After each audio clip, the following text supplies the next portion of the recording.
As it goes with all course and tournament information segments in my videos, I like to start with the tournament fact sheets, which you can find at the gcsaa.org. This gives you a bunch of data points you can use for researching. You have the tournament, obviously it's the Masters.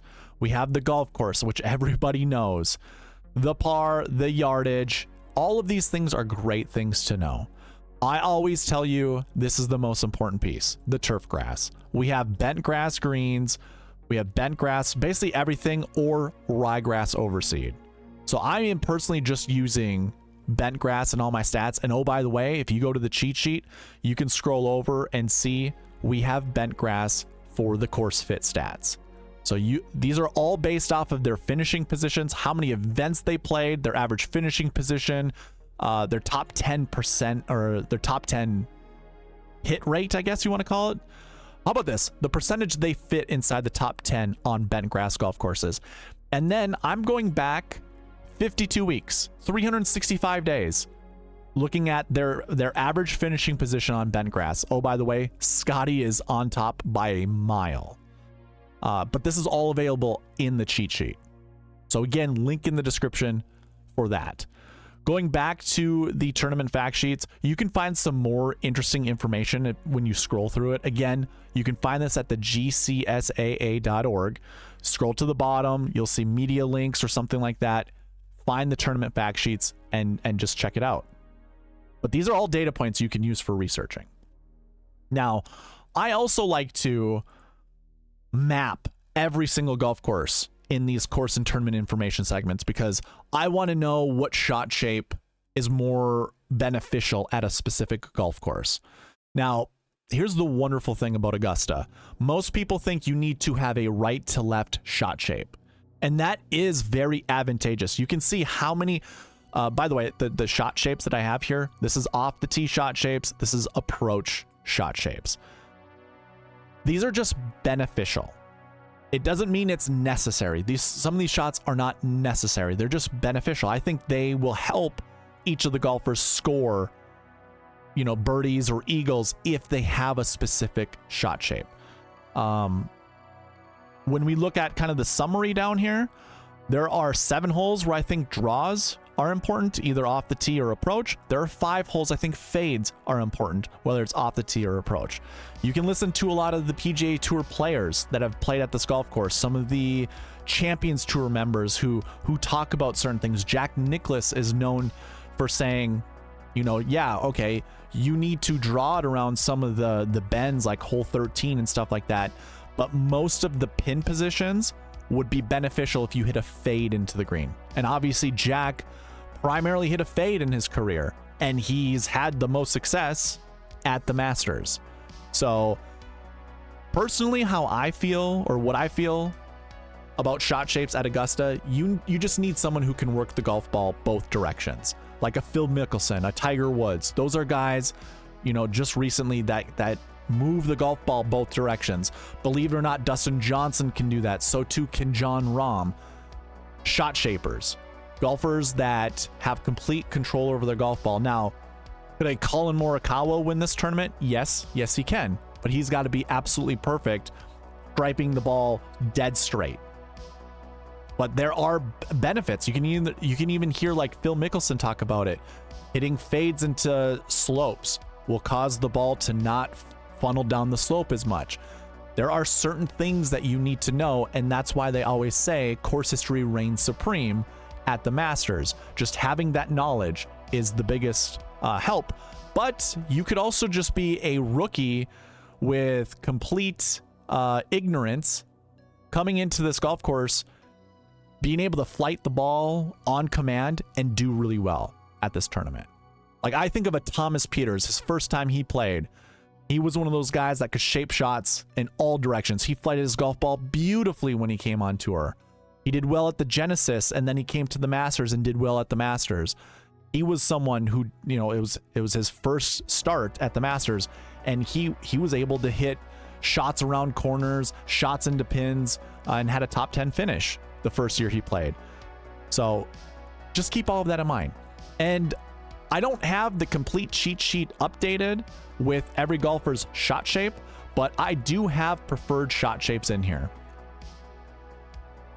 I will comb through this later on to make sure I have everyone's shot shape in here, or at least up to my knowledge when it comes to shot shapes. You can take a look. This is on the cheat sheet. I'm currently looking at the cheat sheet, column P for shot shape. I wouldn't let this dictate who you play. Let this be something that's kind of a tiebreaker.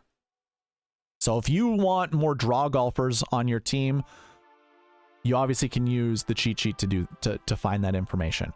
Personally, again, I wouldn't get too wrapped up into it. Make it a tiebreaker. That's about it.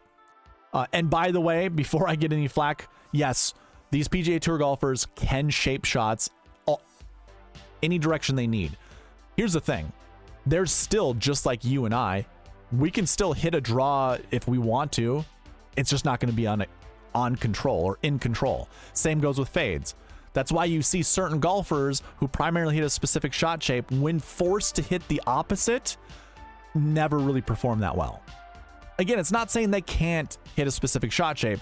It's just, if it's not easy for them to do so, they're not going to have control in doing it. So those are my 2 cents. I don't have right-handed versus left-handed golfers, but there aren't going to be many left-handed golfers in this field. You can think of Phil Mickelson. You can think of Brian Harmon. I have a feeling Akshay could win the Valero, and he would be in this event. And I would love that because he shapes the golf ball all directions. I really love how he can flight a golf ball. I might be missing 1 or 2 lefties, but you know, you guys can do your research on the lefties there. Just remember, lefties, it's an opposite shot shape. So when I look back at my mapping of this golf course, anything that says draw would just be the opposite. It would be a fade, and anything that's a fade would be a draw for a lefty. Just keep that in mind. Now, when it comes to the tournament, if I go back to my cheat sheet, the strength of field's 806. You know, it's an invitation the Masters sends out to the best golfers in the world. You know, we have live golfers here who got invites like Joaquin Niemann. You know, you have past champions like Phil Mickelson. I'm talking about live golfers now. Phil Mickelson, Dustin Johnson, John Rahm, your defending champion. You've got those guys. We have Bryson. He got in. Well, I think he got in probably through the U.S. Open a couple years ago. If not, again, the Masters has the right to invite whoever they want. And they're most likely trying to get the best golfers here. I mean, that's kind of what the Masters has always been. So you got 806 for the strength of field. That is very strong. It's probably one of the strongest fields we've seen this year. I have a feeling that there was an 873 or a couple of the signature events had higher strength of fields. And the reason why this isn't that high is because you've got some of the past champions here, like Jose Maria Olazabal. VJ's here, Mike Weir's here, Fred Couples. These guys have no shot to win the tournament. It's just you get a lifelong exemption into the Masters if you ever win the Masters. And then you have all the different amateur champions like Stuart Hagestad. He's always here. I can't remember exactly the amateur championship he wins every single year, but I think it's the mid-am. Could be wrong on that. I really don't care. I also will just stay away from the amateurs. We did have 1 or 2 amateurs within the last 10 years get really close to finishing inside the top 10, but they rarely do. So you have a lot of, I don't want to disrespect these guys, but you've got a lot of fillers down here, and they don't really add anything to the strength of field. And that's, again, by the way, there are 88 golfers or 87 golfers currently in the field. If the Valero Texas Open champion is not already exempt into the Masters, they will then be exempt. And then we'll have 1 more golfer. So we'll have 88 total. Again, I'm hoping for Akshay. We'll see. He currently has a 5-shot lead the last time I looked.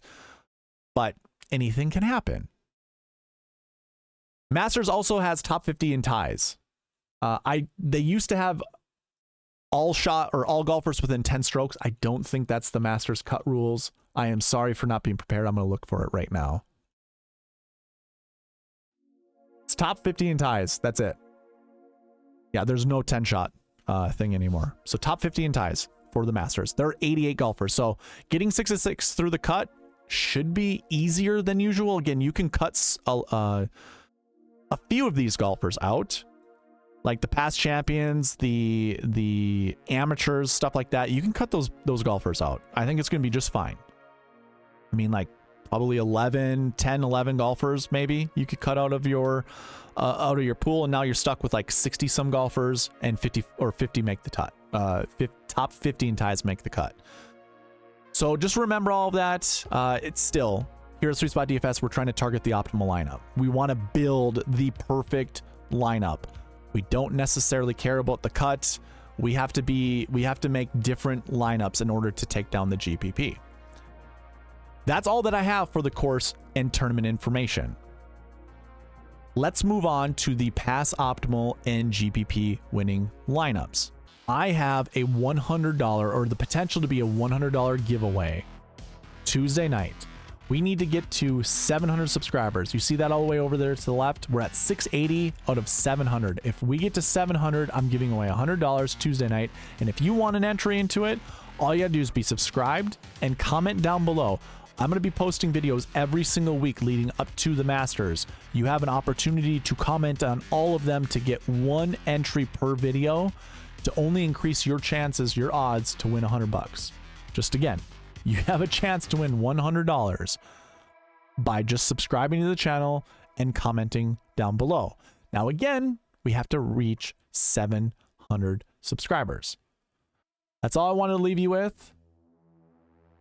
I'm excited for the Masters. Tuesday night, strategy video live. I will be building lineups. We'll be going over the finishing touches of the sweet spot process and hopefully building ourselves a $1 million winner.